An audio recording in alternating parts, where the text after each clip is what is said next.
All right, did you see this? There was a rare late-night crossover. Greg Gutfeld jumped on NBC's The Tonight Show and revealed he and Jimmy Fallon, well, they had crossed paths before. Greg Gutfeld!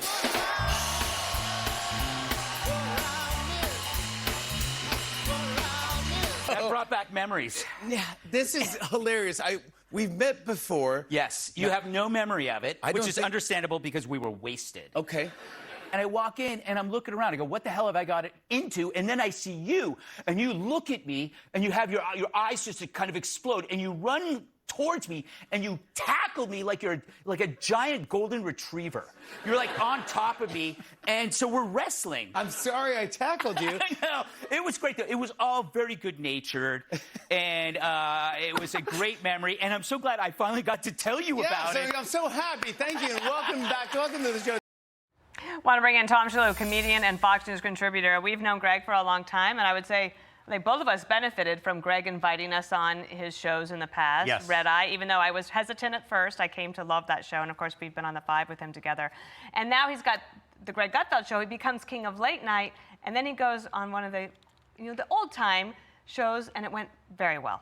Well, I don't think it could have gone better. And you know what? I was watching last night, and it reminded me, and I've heard that story, by the way. He has told me that story because he knows I know Jimmy, and I've been fond of Jimmy for years. And Greg, he has a similar energy to Jimmy Fallon in that, the late night hosts, the model is kind of being above it all and being sarcastic, and kind of being an MC of your show. But Greg has always involved himself in the show. He's both a host and he's a participant in the show. He's always laughing at the guests and horsing around. Jimmy is the same way. He enjoys the show. And, Jimmy has this energy. Oh, my God, I can't believe you're here. Like, he's like so excited for any guest. And that's totally real. And it's the same with Greg. When people ask me about Greg, like, hey, what's Gutfeld really like? I'm like, what, are you kidding me? What you see is what you get. It is the same guy on TV, and that's what makes him good at TV. The same with Fallon. So here's some ratings. Look at this call for number 2 here. Gutfeld's viewership has grown dramatically since the launch. Total viewership up 113%. And then that important demographic, 25 to 54, is really important too. Fallon asked him about his journey at Fox, and Greg answered in this way. Watch here. That's a good question. I've been fired a lot. Okay. Yeah, and I'm telling you at home, you think firing is bad? Yeah. It's the best thing in the world. People think, oh my God, I'm fired. What am I going to do?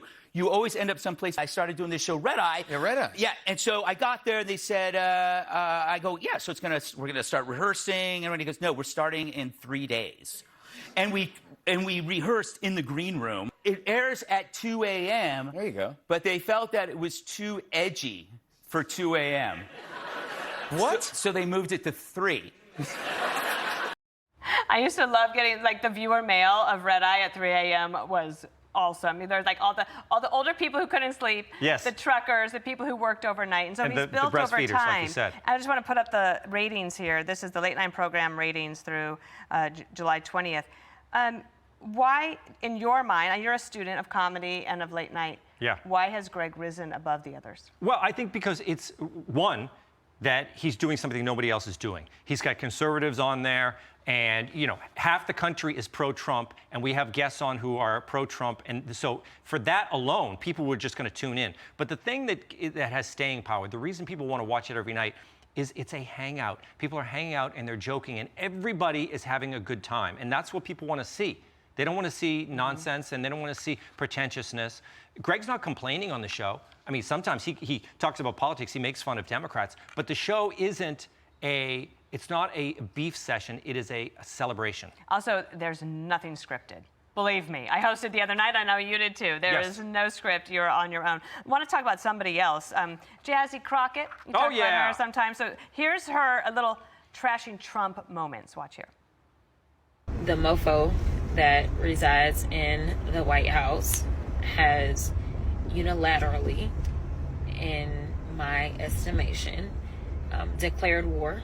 I hate the fact that Donald Trump became president. We understand that this ridiculous tyrant is trying to do everything that he can to break our democracy. Kind of like, the orange orangutan, the Timu Hitler.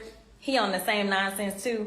So you kind of wonder what she's like behind the scenes. Well, this just into the New York Post. A Crockett source said that it is widely known that she's not nice to staff and is just not a really dedicated member focused on constituents. She is almost exclusively focused on being an influencer, not a member of Congress. And she's all diva, no wow. Yeah, I mean, that makes sense when you see her transformation, because when she started in politics, she was very soft-spoken and she was respectful of people in the way that politicians are supposed to be. Trump has changed the whole game, and I think it's for the better, because Trump, he puts it all out there, okay? And a lot of people find it silly. They think it's like professional wrestling, and he's insulting people on Twitter. He's caused people on the left to do the same thing. And I think in that battle, conservatives are going to do better. So I invite everyone on the left to kind of get in here and do social media, because I think in the world, the Jasmine Crockett's, they're going to end up looking silly, even though they're trying to out-Trump Trump. It's not going to work for them. Like when they say they'll fight. Yeah. They're going to fight. It's kind of annoying. Yeah, I mean, and the funny thing is, when Trump fights, like when he fights on Twitter, he's having, again, it's like, it goes back to Gutfeld. He's having a good time. Right, he's in on it. Yeah, he's trolling them, and they're taking it a little bit too seriously. Tom Shalhoub, thank you. Thank you. And my love to your family, including Martha. I'm Steve Doocy. I'm Brian Kilmeade. And I'm Ainsley Earhart. And click here to subscribe to the Fox News YouTube page to catch our hottest interviews and most compelling analysis.